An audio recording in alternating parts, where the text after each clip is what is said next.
Welcome to No Permission Necessary. I am thrilled to have our interview today be Meghan Reardon Jarvis. She is a therapist, speaker, educator, author, has a book called Can Anyone Tell Me? Essential Questions About Grief and Loss. And she is the founder and host of the podcast, Grief is My Side Hustle. Thank Which I love that you. title. Me too. Thank you. Thank you. Yeah, I was at an event that my littlest guy, he was so small. It was right after my mom died. I was at an event and they were talking about this extraordinary woman. They were honoring this extraordinary woman, and my son was like part of the little kid dancers and singers. And my friend, Oh, another friend leaned over and was like, because it was everything this woman had done was part of her charity work. And my friend leaned over and was like, that is a hell of a side hustle she's got going there. And without really thinking, I just turned, I was like, yeah, well, grief is my side hustle. And then I got all these chills and I was like, oh, that's something. I don't know what that is, but that's something. I And just got chills you telling right? that I did story. Yeah, too. that is I'm weird. telling you, there was something in it. And then probably 3 months later, someone suggested to me that I start a podcast, and I was like, oh, I already have the name of that. It's going to be Grief is My Side Hustle.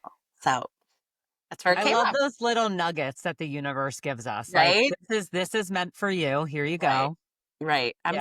I'm trying to follow all of that. That little frisson and that chill. I'm like, oh, that's the truth. I don't know Yeah. where it's going to take me, but that's the truth.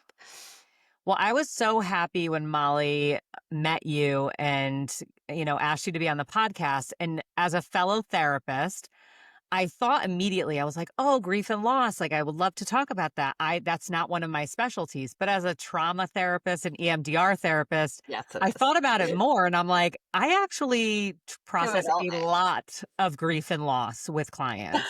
Um, Totally.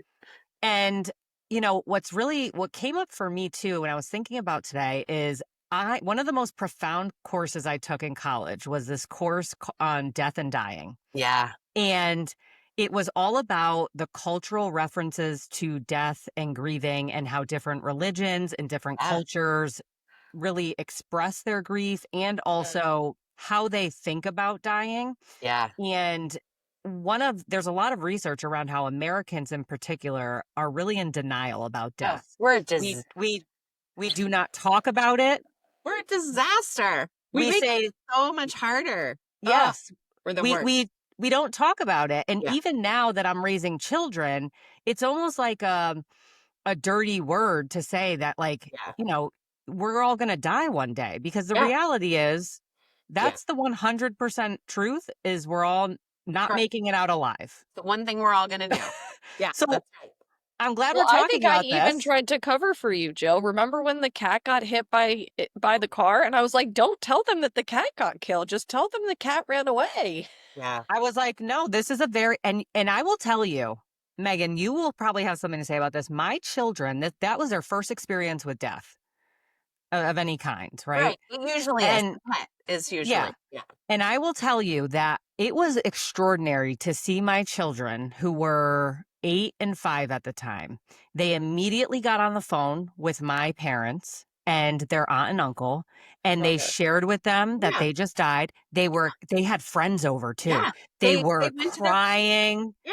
They were crying. They started making these, and then they planned a funeral for the next day. Oh my All God. on their, again, have Oh my never God. been to a funeral. They planned this whole memorial. They wrote all these beautiful memories with the cat and drew all these pictures. They invited my parents over to do this memorial service. I had nothing to do with any Right. of this. Right. And as They a therapist, I was like, I have taught them something Yeah. that has embedded in my children. Like, Yeah. I was so proud of Yes. that Yeah. moment for them. Yeah. That's for you. Well, because you're seeing them go through a healthy process that's instinctive. I mean, a lot of what I talk to people about is that how we need to process the energy that is grief. And that's how I describe it, which is grief is the energy that's created in your body on account of loss, is that people have instincts about how to do that. And so some people will do it with movement and music and ritual but there are lots of ways that people will cut us off. One, by telling, not giving us the information that we need to mourn. So what would have happened was your cat would have gone missing. And then there would have been no ritual to honor that because the kids would have been hoping and waiting for the cat to come back. And so Ugh. then there's nothing really like, oh, well, our cat, we don't know where our cat is. People don't respond to that in the same way as our cat died over the weekend. It's a totally different game. And so by giving them the truth, they were able to process out the loss. But there's the loss of the cat would have still existed. They just wouldn't have been able to go with their instincts Yeah. about leaning into the pain. It would have been more like ambiguous. I love these moments. My daughter, who's 17, she was texting me from a health class that was like, oh my God, mom, they're teaching the 5 stages of grief. I mean, it's such a great, and I'm like, Lucy, no. And she went up to the guy afterwards and was like, listen, my mom's a specialist in this. Like, I'm not trying to challenge what you're teaching, but there aren't 5 stages of grief. Like, it's not linear. That's what she kept saying. Like, oh my Well, God. why don't you talk about that? Because I think for our listeners, that's what people believe. I mean, I think I I know. pretty much believed that until I went to your training. I So, know. It's brutal. It's brutal because, I mean, to Jill's point, without any real education, which makes me crazy. Like, I think it's actually nuts that we as humans understand that this is something that we're all going to go through, and we have provided no core support in any environment. Like, there's none in now. Mhm. It's changing a little bit, little in the UK right now. Like, kids are going to get at curriculum about schools. There's some states that, I mean, the curriculum about grief in their schools. There's some states, but like as a whole, as a culture, we haven't done like what the menopause movement has done. The menopause movement is like, forget it. We're no longer minimizing the health of women. Like, here's how you get your information. You can get it on TikTok. You can go to your doctor, but like, don't stand for not having the information that you need about the experience you're having anymore. Yeah. And there are people who care about it and there are organizations that care about it, but as a culture, it hasn't really caught fire yet. And that's my hope. My hope is that people understand that there are at the root of so many things that we're struggling with as a culture, racism for one, sort of all of the ways in which there's divisiveness in our politics has a lot to do with the inability to let go. And I don't mean let go and don't care. I mean, allow a loss to be a loss. And so things like a flood will happen or a fire or whatever, and people are turning to who to blame instead of coming together as you could as a community and as a country and as a world and say, these kinds of losses are completely devastating. So what we think there is this bad thing that happens, whatever that is. And Jill, I love what you said about being a trauma therapist and being like, I don't really talk about grief and loss, because that was the same. When I identified as a trauma therapist, I was focused on what is the bad thing that happened to you and how to move that through the system. What I understand is the moving through the system is the creating a personalized grief practice around all that somatic therapy that you're trained in and I'm trained in. And it's really important to call that grief. Otherwise, people don't know they're grieving. So that's Yeah. that's the core education piece is me asking people, what are you grieving? And them telling me nothing. And I'm like, what are you talking about? Of course you're grieving something. So those 5 stages, that idea that there's like denial and we're moving towards acceptance, I understand that that feels good because then we can do it and then it will be over. If I just move effectively through this linear process. But if you think about it, if you reframe it and say, grief is more like hunger than it is anything else. It's something that is a part of your everyday life. And you're gonna feel it expand and you're gonna feel it retract. And it's always yours to attend to.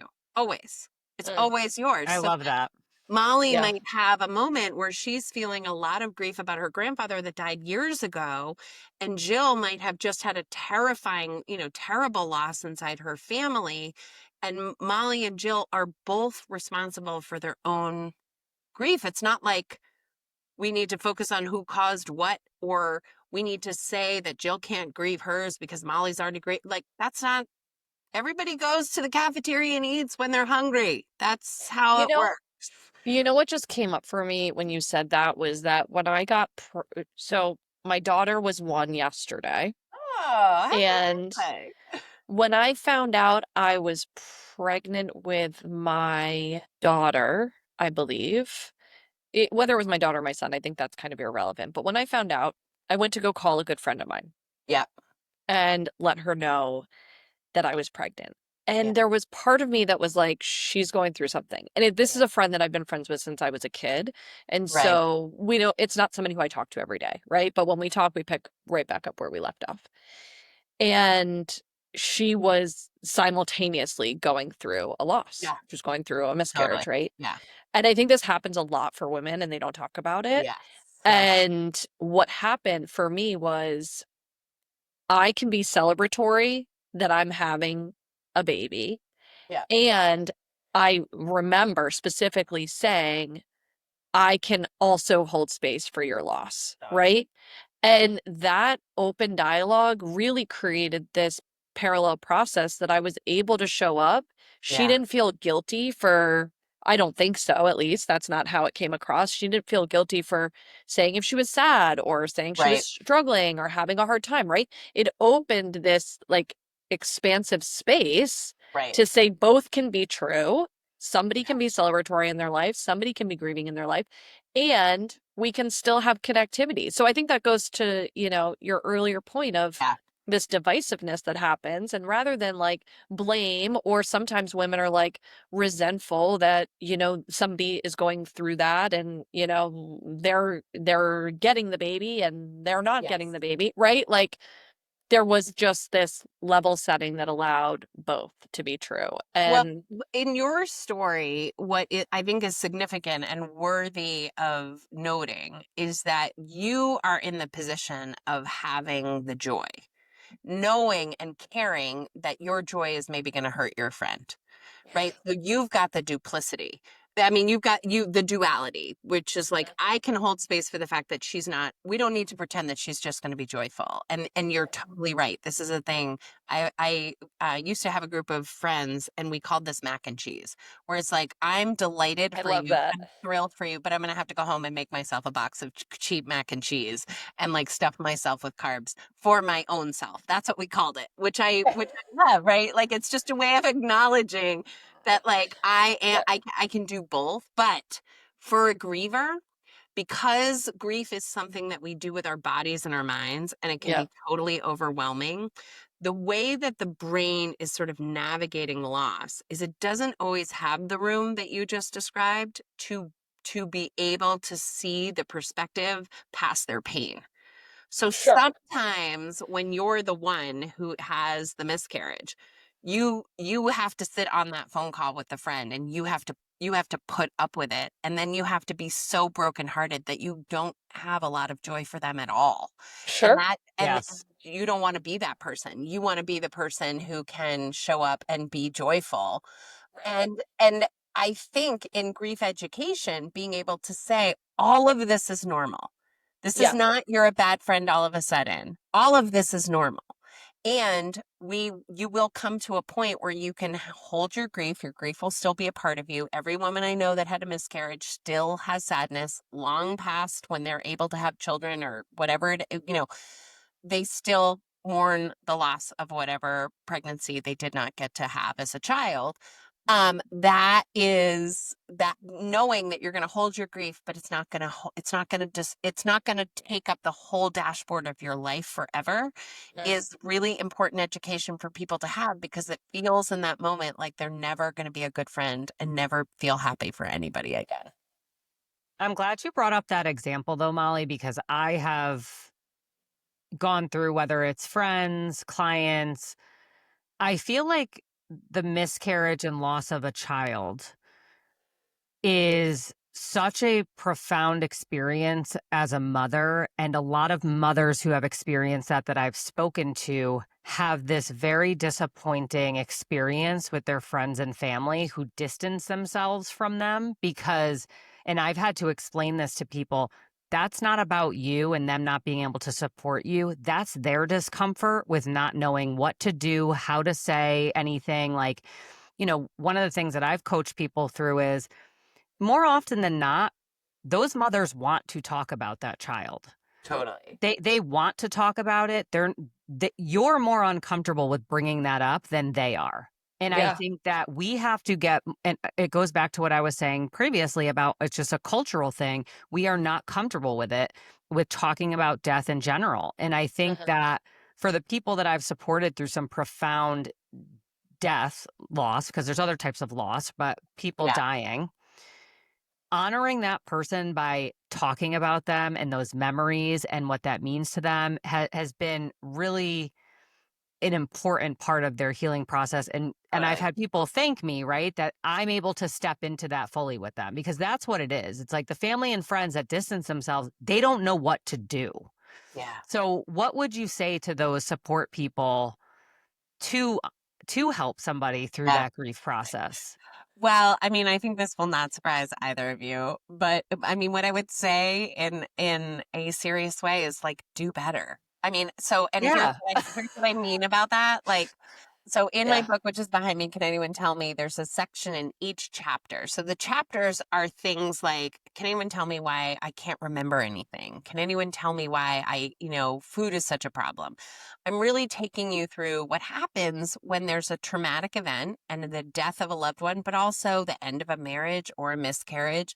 All of those things have biophysical reactions. They're not in your mind, like Mhm. actual, your endocrine system is functioning differently because of what's going on inside the loss of this attachment.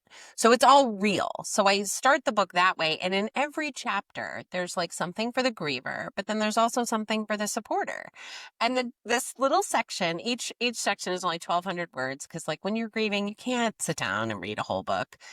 Um, each section says basically like, just do better. Like, I understand it's awkward, but there are a lot of things in life that are awkward that get less awkward if you continue to Yeah. push Right. through them. And the example that I use is sex. Sex is usually pretty awkward. It's not what it looks like in the movies. You feel, you're like, I don't know, is this happening? Is it not happening? Like early sex is not what we want it to be ultimately. But no one has ever said to somebody like, yeah, I get it. You should probably like not call them until they seem like better. You don't do that. You're like, oh, well, you got to go on another date and you got to like figure this out. Like that is how we respond to it. Like, don't worry about it. It will get less awkward. That's what we tell teenagers. That's what we tell our friends is like, oh yeah, you can't take that at face value. And so that's the like sort of ridiculous analogy that I use, which is like, yeah, it's awkward for them. It's awkward for the griever because they don't want to be grieving. And their identity is shifting in this way where they feel really exposed and they don't know how to even explain to you what's going on. One of the things, so my mom died suddenly and I had PTSD, and I just felt like when I was sitting in front of people, this white hot fury of like, they think they know me. But everything about me has now changed by this experience. It was like I didn't Mhm. have arms. And so I wanted them to be like, holy shit, you don't have arms. But that's not, they were like, oh, well, don't look at her, don't say anything about her arms. It's like, no, we got to talk about it. We have to talk about it. So that's what I say to the griever is like, you are co-creating the space. I mean, the supporter, you're co-creating that space with the griever. And the griever might say, I really don't want to talk about it. But you're not going to know, when magazines and TV shows call, they're always like, what are the top 10 tips, that you can give someone who's trying to support a griever? Like, and what I always say is, I wish those existed. But whatever I put on the list, don't do this. Never ever say, at least he was, at least he lived a long life. Never say at least. I have an actual example of someone who was like, at least he lived a long life. That was the most comforting thing anyone could ever remind me. Like, whatever it is that you think is bad, somebody likes that. And that's why they did it. That's why they said it. They were hoping it was going to be helpful. Instead, what we do is we go and we say, oh my God, this is the worst mess ever. I am so sorry. And I really want to be able to do something that is supportive. Here are my ideas. Don't say to them, what can I do for you? Because their brain is too They don't know. They the can't brain think of those things. Women in particular don't know. And I think that's Yeah. because women are mothers and wives who are often sort of like, what do you want to eat? What do you want to eat? They don't know because they're not used to checking in on themselves and their own personal experience first. Mm. So asking them, what do they want? They're not good at answering that question on a regular Tuesday. Never mind now that their mom died, but coming up and saying like, and again, so important. I am never ever bringing you a lasagna. because my cooking is so bad. No one, my kids are like, don't do it. You're bad. Don't do it, Mom. But I can take your kids to Six Flags, no problem. Like you need a Right. break and you need your kids to have some kind of break. I will make an adventure day for them like you have never seen. I will bring an entire art store to your house to distract your toddler. Not a problem. You need a referral to somewhere important. Right. You want to know all the books and all the resources, and I'm your girl, but I'm not bringing you food. So you also have to be careful not to sign up for whatever the traditional, like, Western idea of what grief support is and do something that's really authentic. And so I had a friend one time send me a pair of sneakers, like these amazing pink Adidas that was like, I'm so sorry your dad's dead. Like, death sucks. These sneakers don't. And so I loved That that. sounds like a great gift, I honestly. Yeah. love that. I send people stuff and I'm like, I am so sorry your life is shit right now. And I thought this was pretty, and like beautiful stuff is good to have around. And I will send them that. Yeah. Or sometimes, I have a friend that lived remotely and her dad died and I sent her flowers because that's all I could get there. And I was like, these flowers are so stupid, but it was my best. It's the It was the best I best can I do. could do. And I just want you to know I love you. Like, But I think that's going back to your point about moms and, wives or daughters or whatever it is, as it pertains to knowing what you need, this is actually like I just had this interaction this morning. My mom and my, sister are here, and I had a really hectic week, which doesn't have anything to do with the grief process, but they basically leaned in and they were like, okay, like just, we'll help you when we get there. What they're used to is that by the time they get here, I've gotten it all figured out, I've mapped it all out. Well, I really took them up on this offer. So this morning we're driving back from driving my son from You're school, like, and they're like, here's the laundry. so what's the food for the party for your daughter, right? Like 50 people coming to the house, okay? Sunday. And I was like, oh, well, you guys had offered, so I figured you guys would figure that out today. I haven't bought anything. But I mean, so I'm learning to embrace the help. And they looked at me, they were like, wait, seriously, you didn't Who purchase is this anything, or person? you didn't plan anything? But I didn't have it in me, right? Like there was a Right. lot of reasons of why, right? And my husband and I being kind of like ships in the night this week, but Yeah. I leaned into that. But I will say that I jumped out. it's very rare that I do that, right? Yeah. Like it's very Yeah. rare for, moms, women, you know, people who are used to juggling all of it. And when grief happens, which has happened, many a times in my life, naturally, it's Yeah. all part of life, that you're left feeling so disconnected from what gives you comfort. Not Totally. even the person that has passed, right? But the disconnection from the distraction, because Yeah. now you feel like you're just paralyzed and you can't do anything. And it's like, okay, now I have nothing to distract me from this because I feel totally, I mean, I loved your analogy, like no arms. Like it Yeah. really feels completely upside down. And it's Yeah. more moment to moment than people realize also. So again, Yeah. like if you think about we grieve in our bodies, like just think about like how sometimes you're hot for 2 minutes. Or like you have hunger and then it passes. Or like you had a weird little like pulsing headache, but like it went away. Mm. The other thing that's challenging about grief and loss is that like I might be on the phone with you now for, telling you how I feel, but there's this data about sort of like emotional shifts being really rapid, and so 3 hours from now it is pretty reliable that I won't still be in that exact same mood.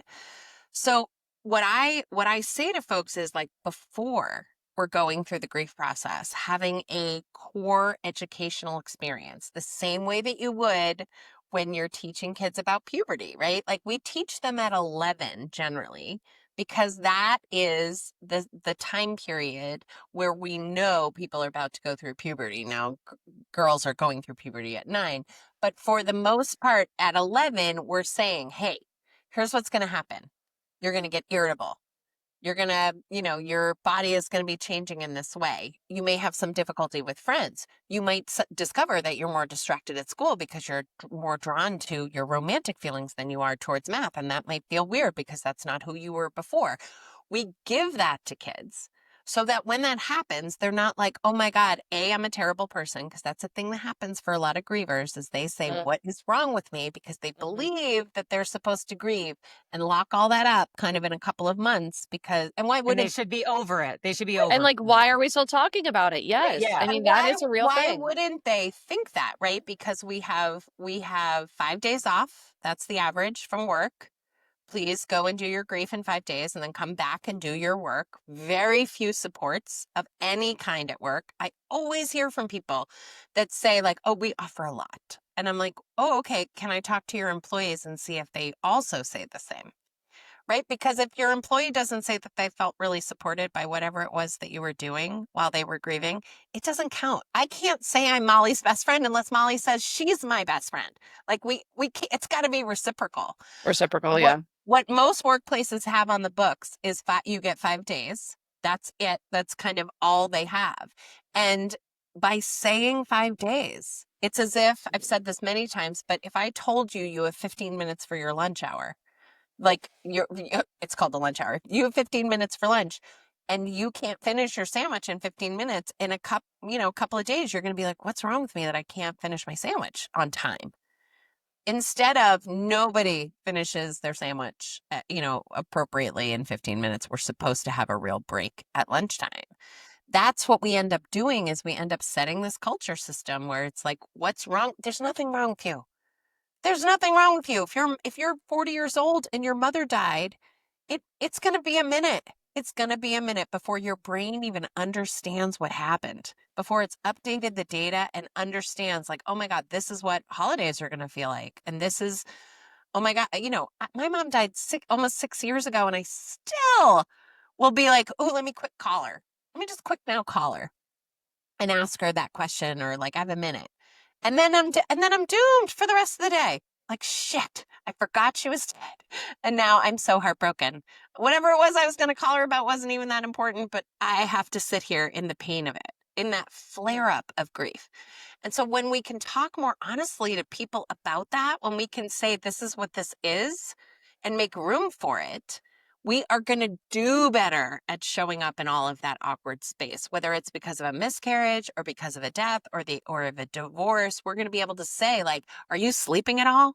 Because I took a Mhm. class and that class told me that disrupted sleep is a really common, or how's your memory, man? Because I hear that really goes when you're grieving. Are you having, distractibility? Are you having a hard time focusing? Are you watching like hours of TV? Because that seems to be pretty common.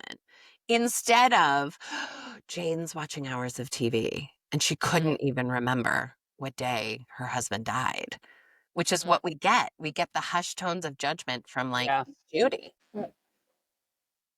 Go Oh ahead, my Jill. God, I'll I let you just go. stunned you Take us. both into silence. I stunned them into silence. They're like, Well, "Mm." well, Well, I was thinking about a couple things. You mentioned the word attachment, and there's a lot of grief work that I do around attachment trauma.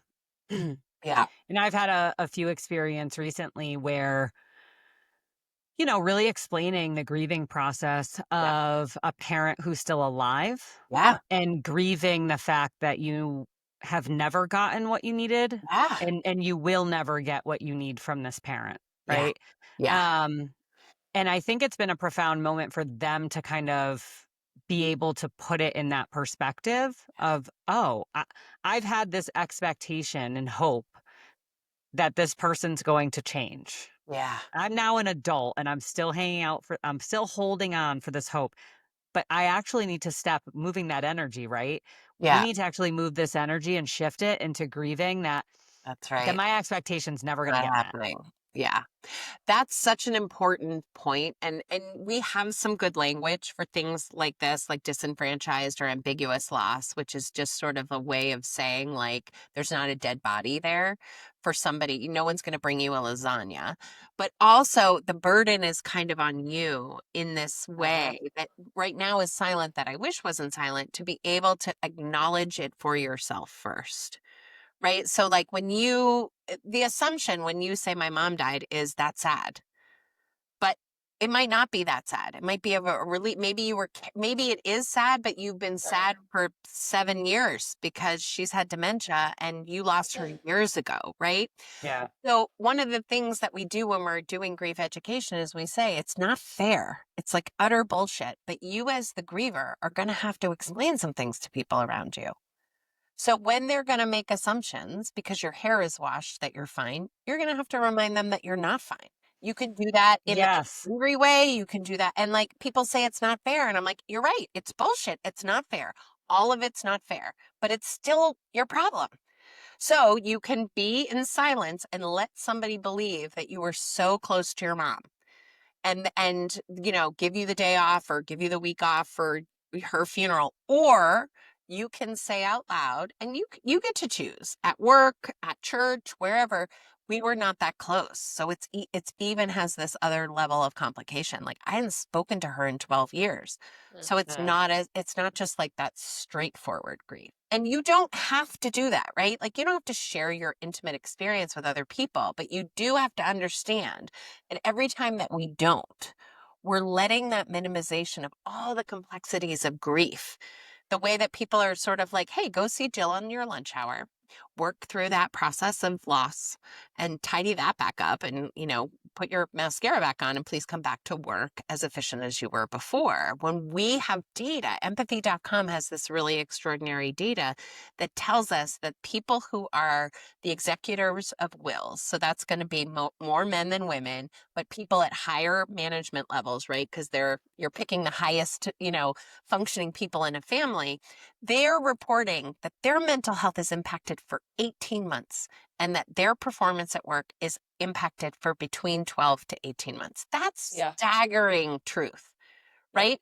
That's staggering truth. So Is we that an executor that's attached to the loss or an executor that even Yes. is not yeah, affiliated with? it's a Okay. family affiliated Family member. executive. Okay. Yeah, so somebody who is doing, as many of us do, as caretakers, right? So it Hmm. could be that we're taking care of a child. It could be that we're taking care of an elderly person, but some significant change in our lives. It's a part-time job. It's, Mhm. we're Yeah. doing our job and then we're doing this other part-time job.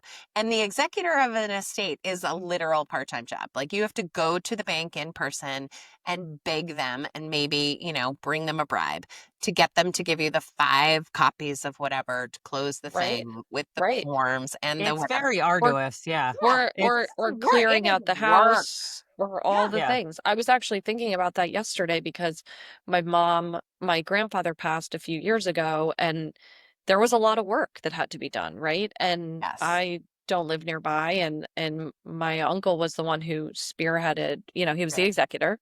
And my mom would say like it's been a lot of work on him. And I could understand why, right? Like there was a lot of things that needed to be done.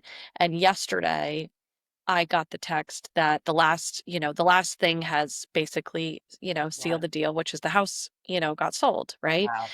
And it was like that last Yeah. bit that needed to be wrapped up for, the whole estate to close. And even that, I looked at that text and I was like, oh, I looked up the house online and I was like, it's sad. That's like the last Yeah. kind of like that's really it. Yeah. That's the end of the era, right? When the house is closed and it's no Right. longer there and all the things are out and, you know, he passed now, God, I think it was 2 years ago, but I don't Yeah. know if it was a year or two, but yeah, but it is that piece that it's not done until it's done in Right. that way.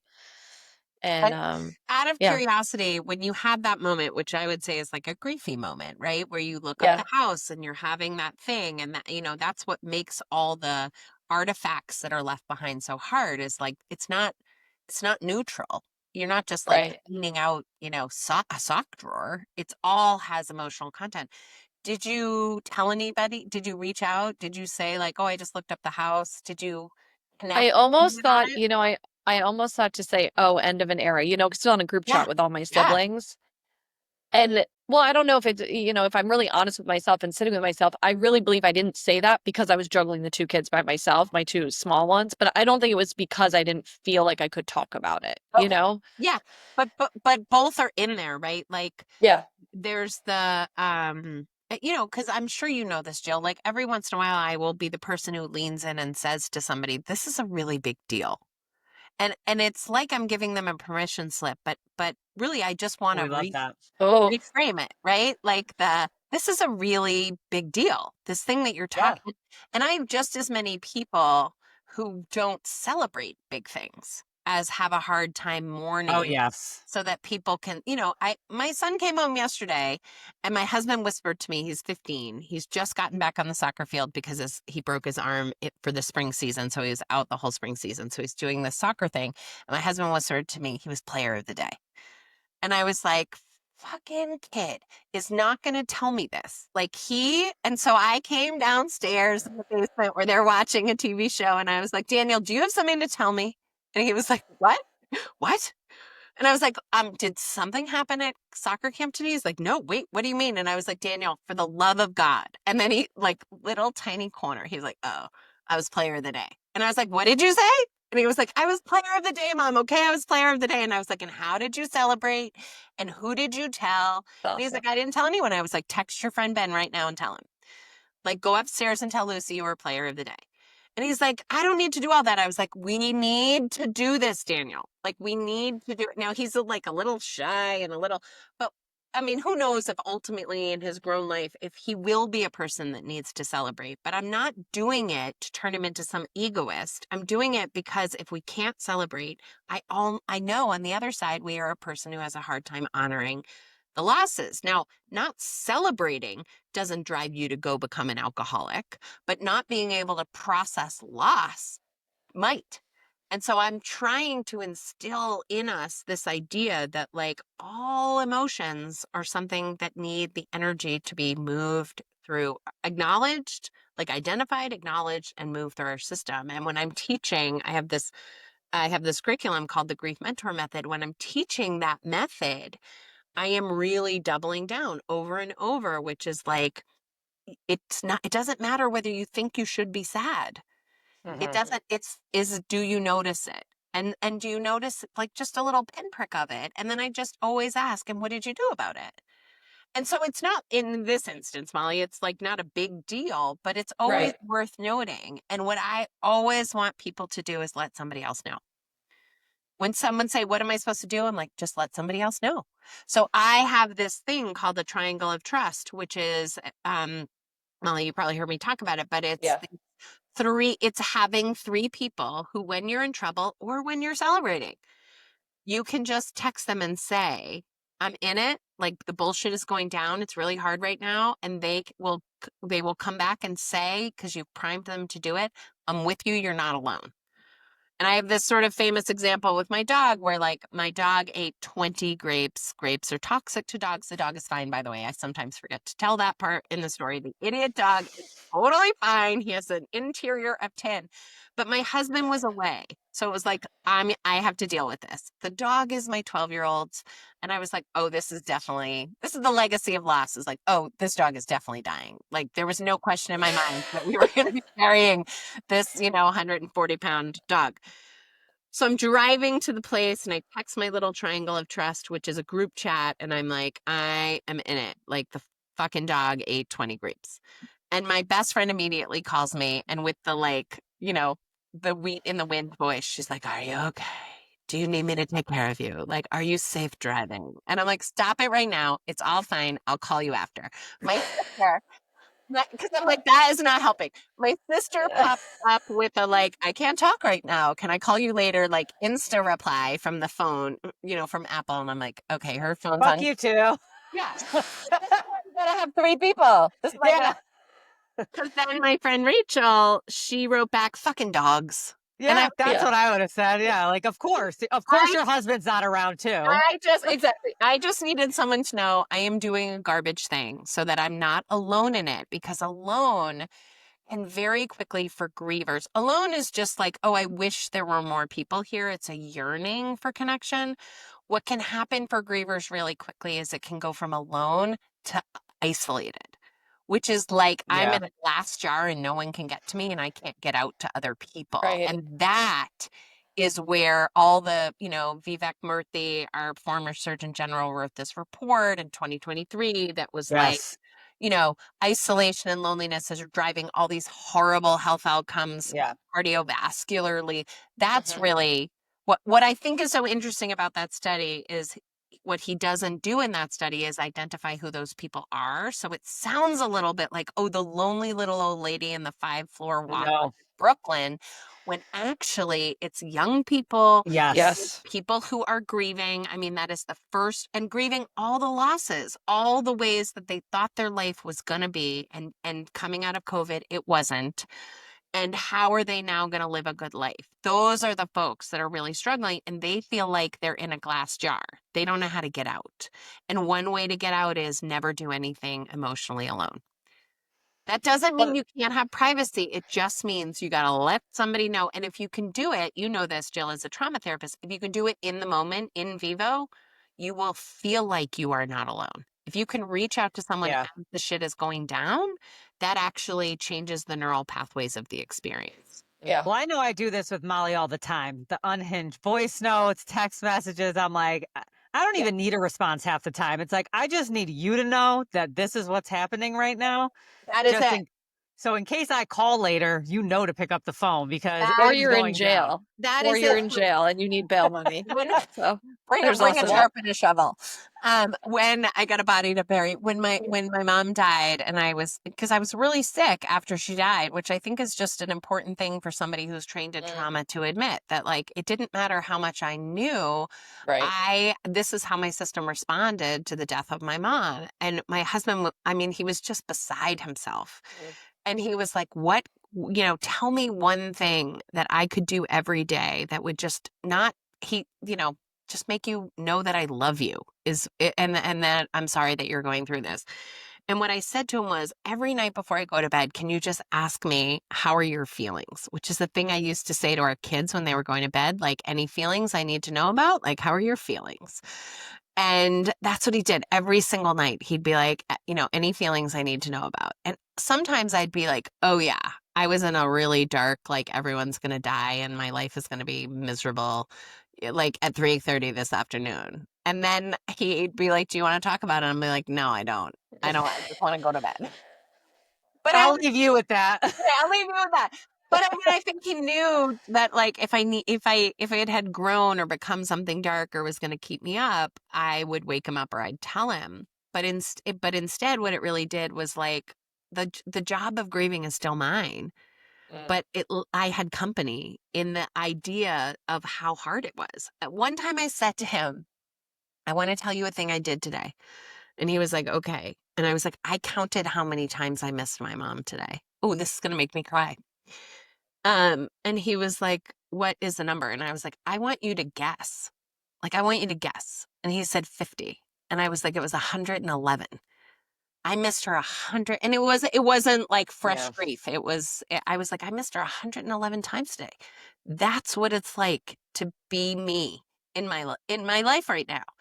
And it was such a quick, like, you got to see this. And then he said, do you want to talk about it? I was like, I really don't want to talk about it. I just want you to know that when you see me and my hair is washed and my shirt is ironed, that for 111 pinpricks of pain got through, my bangs and my linen shirt today.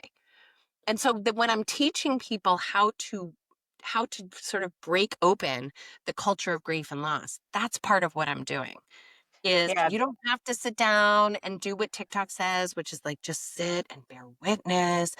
And, like, no, it doesn't have And to be like sway. that. Like, well, piece of wheat, there's like one image that I've seen so many times, and I'm not like making fun of people. It's just not my vibe, of like a piece of wheat that's like blowing in the wind with like gentle piano music. And it's like, grief is hard. Bear witness, just bear, like, no, I have a guy who will email me and be like, nobody knows what bear witness means, Megan.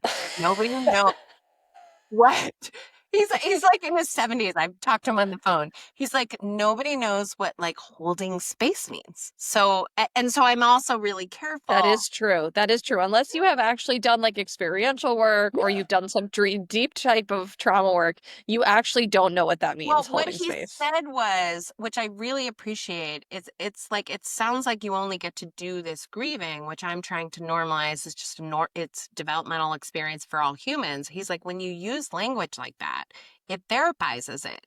And so it sounds like it's Yeah. only for people who have gone to therapy. And the whole point of the work that I do is there is a small percentage of people that are going to need the kind of treatments that you and I do, Jill, because they have trauma inside their system.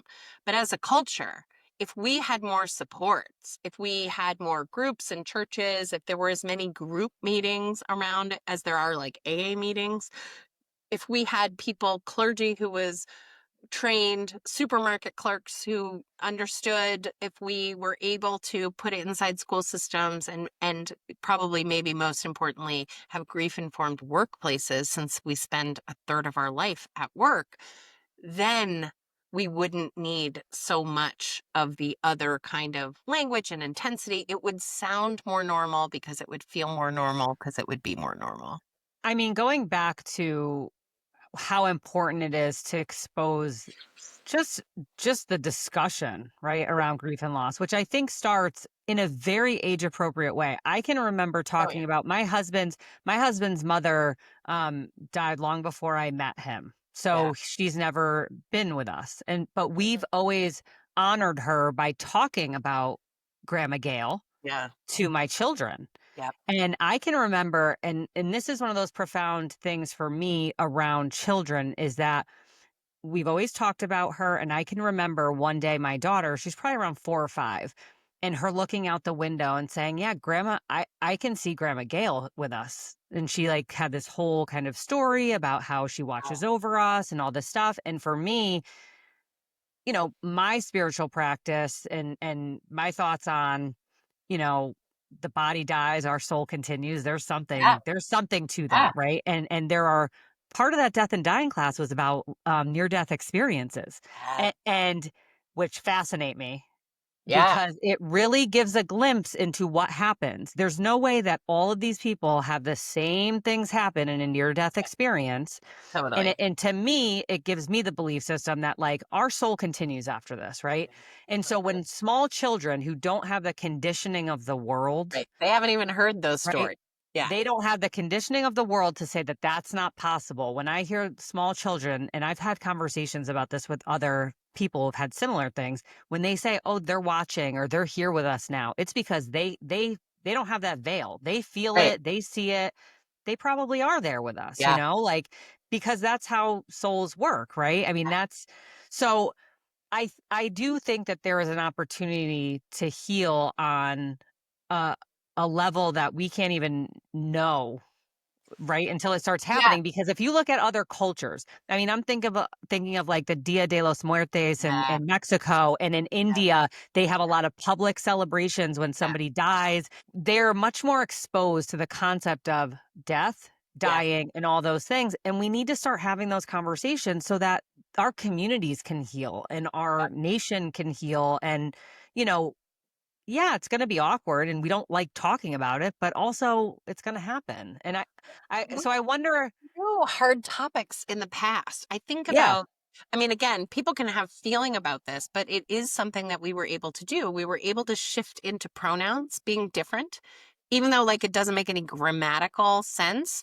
We did that largely at a push for um supporting a teenage population that had a very high suicide rate. So some mothers somewhere said, if we don't gender these kids the way that they need to be gendered, we're putting them in danger. And even like cranky old men who were like, that doesn't make any English grammatical sense. We're like, okay, we're going to. So again, like whether you feel like that's the right thing to do or the wrong thing to do as a society, people were able to yeah. do.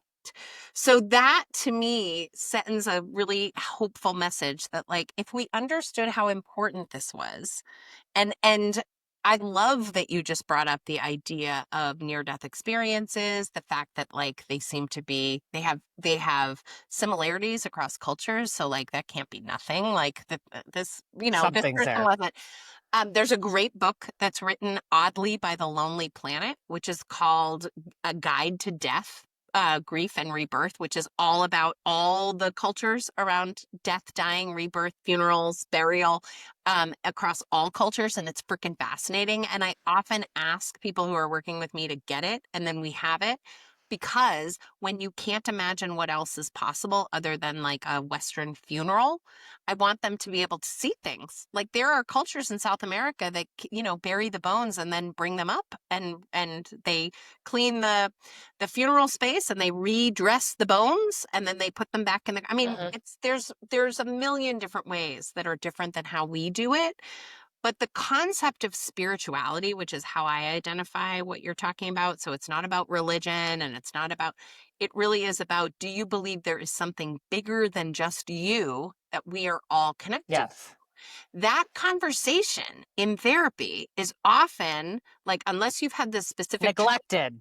neglected, or I mean, when I was being trained as a therapist, people were like, you probably shouldn't bring Off limits. Off like, don't bring limits. it up. And so again, when I'm training therapists in my grief mentor method, what I say is like, look, in 1986, when my teenager who was beloved to my family died, the ethos then was do not talk to small children about hard things. So the fact that nobody spoke to me about this teenager's death was totally in line with sort of the cultural understanding of what people believed was best for children as the norm.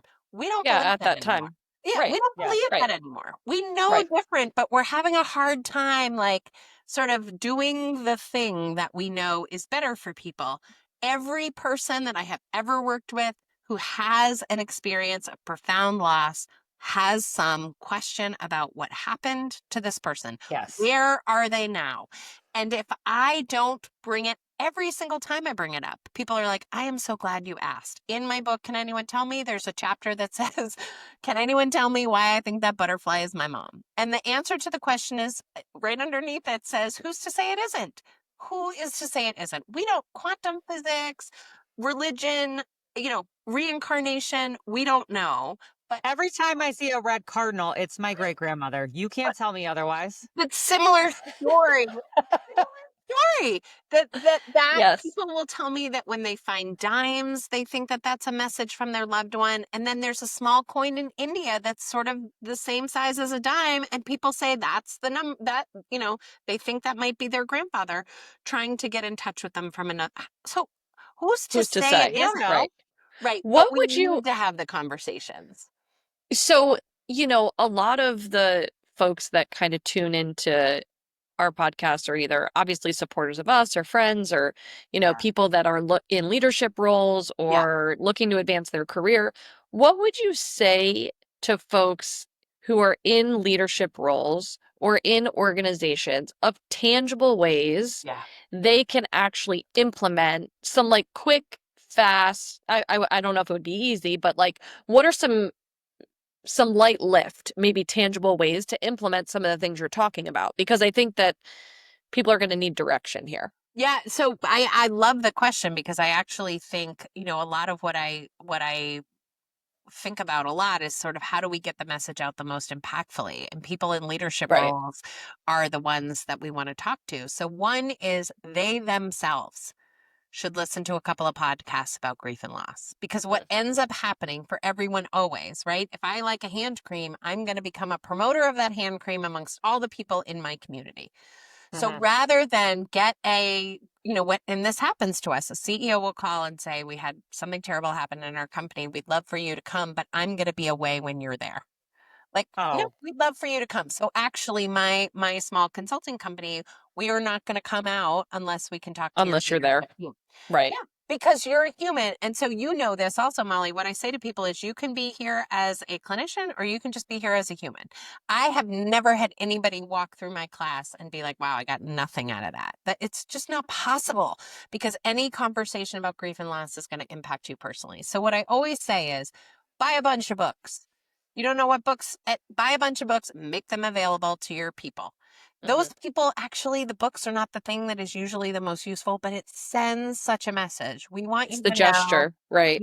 Yeah, put it in your company newsletter. We want you to Right. know we have identified these 6 books. We think they're really good. Here's what they're about. And we will make them available to you and your friends and family for free at any time. Or if you, and I say that because most people have a hybrid workplace, but if you have a workplace where there's like a bookshelf, get the books and put them on the bookshelf. So that's one.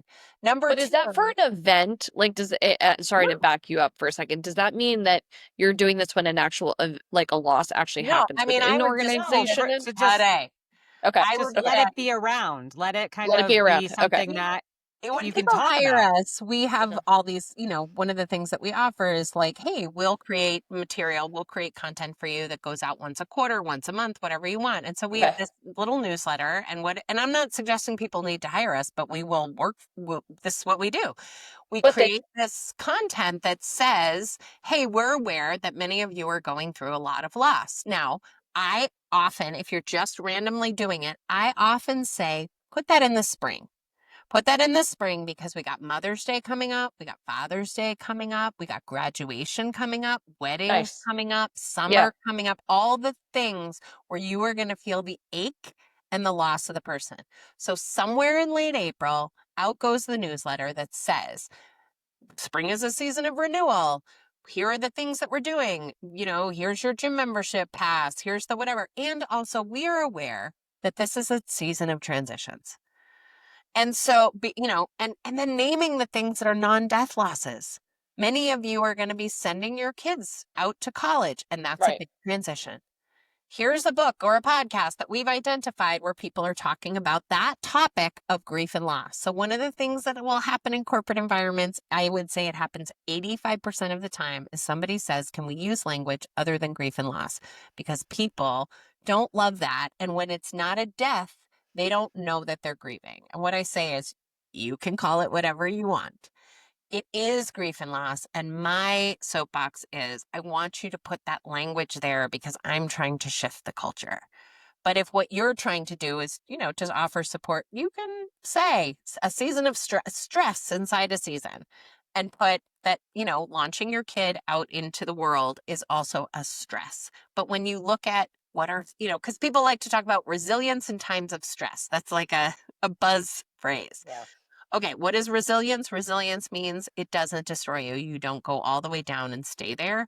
What are stressors? The most significant stressors are healthcare health issues, Hmm. changes in your family, you're getting married or divorced.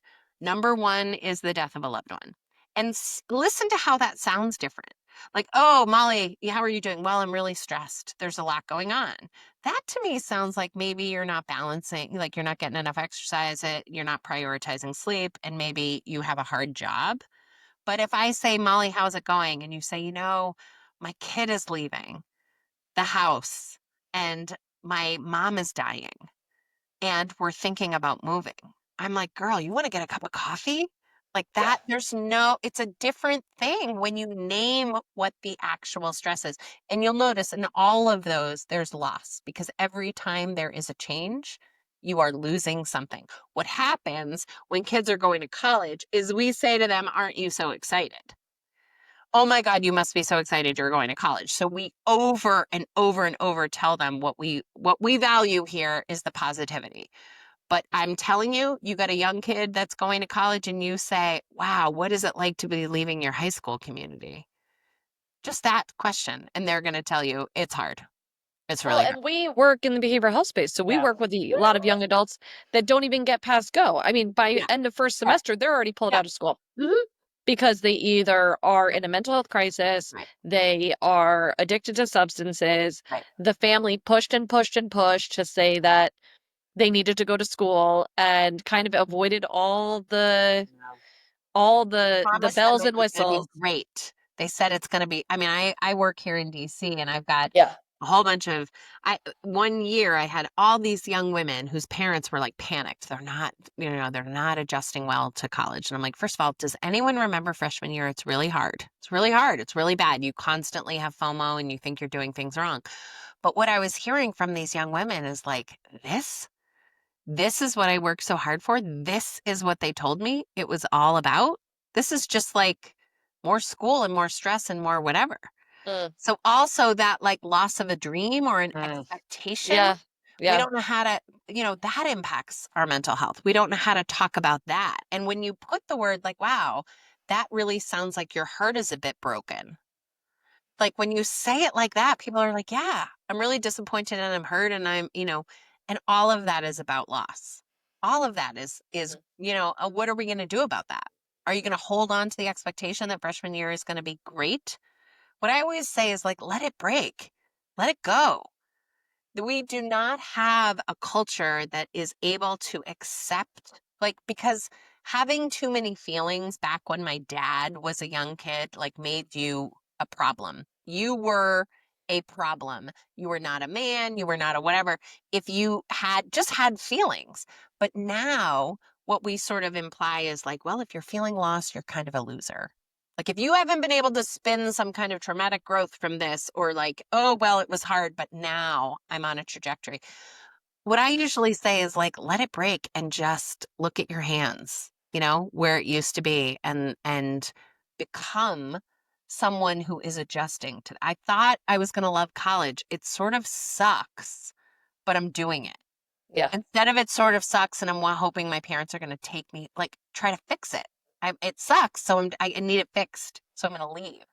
Well, I think a lot of time we talk a lot about like do it messy, right? And sometimes the messy part is, wow, this isn't what I expected. I Right. actually don't like this at all, but Right. I need to kind of I think sometimes we're afraid, especially whether it's in leadership or something you're really excited about doing. I mean, the college example is certainly one, but I know I felt this in my career. I would say even when I left a big role that I had, I just Yeah. quit my job. Yeah. And I remember a lot of people not understanding that. Yeah. Um, and, you had said something about grieving something we never even wanted. And it Yeah. was one of those things where I made a decision that I didn't want that life. I did not want that job anymore. I didn't want that trajectory, Right. but there was no closure for me. Yeah. And I think that that word closure, There is no when we, closure. It's like when we not a real don't, thing at all. no, when we don't have closure, like the grieving, it took me there are still moments now. And it sounds so silly because it's like, again, it's not a death. I've Yeah. thrived since then. It was one of the best decisions of my life. Right. But there are still moments it's like, I didn't get the closure I wanted. Yeah. And Mm, I still would like that. Because Molly heard plenty of conversations about this. And I think like we both grieved leaving our agency jobs over the last 5 years. Obviously, the timing was different, but we would call each other and be like, "Hey, like I'm not feeling well today about this." And I think that happens to a lot of people. Like Well, you go to I college, get your degree, right? And then, oh, I don't even want to do this anymore. we yeah. have a lot of ways in which we tell ourselves stories. Like, right, we sort of make a prediction or we have an explanation that we want to be the reality. And then when it doesn't bear out to be true, it's hard to let it go. So this, Mm, like, there is no closure. Closure as an emotional experience, this is not a real thing. I think when we're talking about closure, what we mean is we want to feel the pain drop out. We want to feel like the idea of Yeah, could closure this is, be over now? Can I not think about this but anymore? if what I said was it will be over, that pain does drop out, but it does not drop out because of your force or your will, or in this case, your judgment or your opinion. It drops. It's the same conversation about forgiveness. People yeah, are it's so always Mm, like, hard I though. want to be able to forgive them. And I say, when the pain drops out, it will. So Yeah. don't focus on them, focus on your pain, be with your pain. And when the mm. pain drops out, you will have that energy of looseness around what they did and did not do. But there's so many stories that we tell ourselves, like, if only, and this is so important in grief and loss, if only I had called them on my birthday. I Mm, would have, this Oh would have been yeah. so hard. If only I had visited at Christmas. Why didn't I just say I love you? And then the rest of that story is, then this would not be so hard. But guess fucking what? It was Still will be that always hard. Yeah. going to be this hard. Right. So to some degree, when you're talking about leaving your job, it was always going to go down like that. It was always going to be hard. It was going to be messy. It was going to be funky. There's no closure. There's no better version of the story. It is painful because it is painful. And at some point, I imagine now, there's less pain in your hands. And so you can reflect on it. But that's what we're always thinking we're supposed to do, which is get from point A of pain to point B of forgiveness or closure. And in reality, I mean, I know people, if you talk to them about their first love at 15, they are still going to have some little catch in the throat about what's going on there. But there is still some, and they're not Well, it becomes feeling less it. vivid. I think that, like, somebody once told me when I had a pretty significant loss some years ago, and unfortunately we didn't get to this in the podcast, but in this episode, but I think there's a whole episode we could dedicate to the young people that are losing young people, I right? know. Yeah. And So so, hard. you know, lost tons of, friends to overdoses or alcohol related incidences or mental health crisis or whatever it is. But I remember vividly this, loss that I had. And I remember somebody calling me, out of the blue to check on me, right? And it wasn't like a close friend, but it was just like, hey, I heard about what happened, how can I support? And actually, I do remember who it was now that I'm talking about it. And he said, the only thing I can tell you is that it'll just become less vivid, right? But the pain will always be there. And I really took that because I knew that at some point, like you said, the pain would like drop out, that the Yeah. sadness and the grief would eventually fall out. But until then, it was just going to become more vivid or less Yeah. vivid That's as right. time progressed, right? And it Right. was honestly the best thing anybody could have said to me Yeah. in Well, that it's moment. such an acceptance of that this is something that is happening to you and that you're going through and that Right. you're going to learn your way forward and become someone that knows how to navigate it rather than this is a thing that you need to, kick the ass out of, that you need to figure out how to do. It's actually some of what this is like your brain needs to just acclimate to the reality that this Mhm. has happened and Mhm. that your body needs to stabilize some of the trauma of that event, and you'll learn over time whether or not you need more treatment or more support. The largest percentage of people are able to integrate it and to acclimate to it, but um it's not a short process. It's much longer than people think it is. And there is some element of like it changes us and it changes how we view things. And maybe not forever. Maybe we revert back to some of who we were before, but we are changed, Mhm. particularly by profound loss. And I think one of the things that, when you were asking about leadership, one of the things that is a real bellwether in corporate America is this idea that you need to be able to adapt to change. And so one of the things I'm always saying to folks is when you have employees that are in front of you who just lost a child or their dad or are getting divorced, these are your change agents right here. You support them through this, they're going to lead you through shit after this. Yeah. Yes. One of the real pieces of power for me is I'm kind of not afraid of very much now. I checked myself into Right. an inpatient facility after my mom died. Like Right. you couldn't even humiliate me. Like it's not possible. I already experienced myself as so disorganized and disparate and so unlike myself that it doesn't even take a lot of courage for me now because I'm sort of like, I mean, you have no idea what I'm made of. I know what I'm made of. Here's how I'm going to step forward. But when I'm talking to corporations about like why bring grief and loss education in here is these people are going to go through this anyway. You have the incredible opportunity to be right there by their side, be part of their support network. It doesn't take very much. A lot of it is just sort of like encouragement and constant tap backs. How are you doing? Do you need time off? Do you need flexibility? A lot of the support that a company Mhm. needs to give a griever is around flexibility. And then that person lives through this profound loss. stays at your company, because 50% of employees actually leave their company because they don't get what they need. They stay at your company, and then you watch the rocket fuel that they may be able to support your company with, because they become someone who has an understanding of what's more meaningful. And I don't mean they're going to perform and, I don't know, increase your revenue. I mean, they are going to shift what it means to be a cohesive team, an Yeah. understanding of what. So that's an argument that I use with folks, which is like, these people are going to change. And change is the thing that happens that you guys have to be resilient towards inside workforces all the time. And what I think has happened inside the American workforce, particularly, is people have acted as though we did not change on account of COVID. Right. They're just sort of like, oh, well, we had that weird weekend. Now we're back. Like, that's not. Weird year. Oh, no, we changed, okay? And I We had a lot of changed. Yeah. conversations about it Yeah. over the years, right? Yeah. But Well, we I feel have like we can talk for yeah, all we need to do day. a I could part talk 2. all We need day. to do a Yeah. part 2, period. I love it. One thing we do at the end of every episode, and we didn't prep you on purpose for Oh, no, this. I'm in We want trouble. it to be on the fly. We do a permission slip. And so we would Ah, love for all of our guests, cute. giving them a permission slip to, it's called no permission necessary, but the permission slip is really to, what do you need permission? What do people maybe grieving, leaders, anything that comes to mind that you want our listeners to know?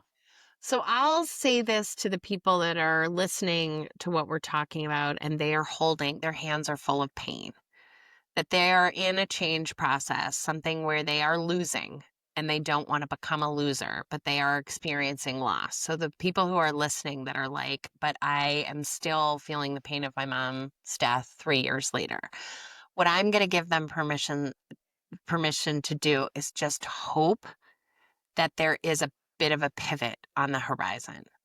So here's the permission slip. The permission slip is, even though you only feel your pain, or even though you are overwhelmed with scary thoughts that it's not going to get any better, I want you to lean on my 22 years experience and my master's degrees and my personal experience with profound grief and loss to say it is not always going to feel the way that it feels right now. There's a little hope. You have it inside your system, and it scares you, scares you. But I want you to just go grab the string and say, people survive profound loss. We don't exactly know how, but the statistics tell us that they do. And that you've already survived it. If you're listening to this, you have already survived the profound loss, and you want to have some hope that there's going to be a life on the other side for you. And I'm here to tell you, I believe in that for you. And if you can't believe in it, your permission is to just lean on my belief. Open up the thing and be like, Meghan said. Meghan said. I Yeah. love Thank that. you, Megan. Thank You you so so much. impactful, really. Well, this Such was a a great lot of interview. fun for me. So thank you so much for having me. And, anytime you want to chat, let me know. This is Yeah, what and if you we're want gonna. to be able to find Megan, we're going to have all of her information in the podcast credits and links to her social, to her podcast, to her website, to her book, to all the wonderful things that she's done for this space. And, forever grateful that you said yes to come on. Thank you so Oh, much. of course. Thank you so much for having me. Thank you. Thanks.